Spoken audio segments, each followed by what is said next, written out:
Pasal martelakeun waktu anu haram dipake salat.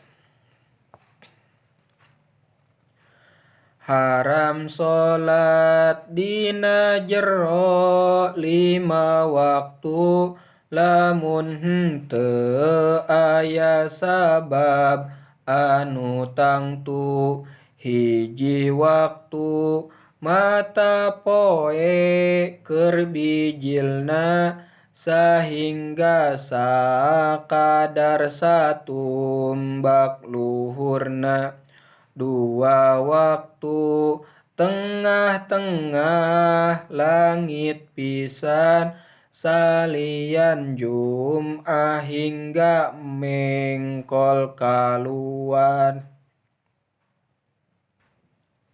Katiluna rek surup layung nu sae hingga surup pisan eta mata poe.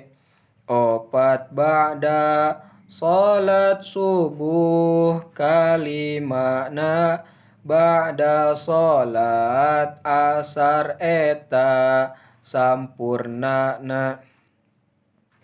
Ari salat qodho mah taya pamengan dina waktu mana najan pasosonten.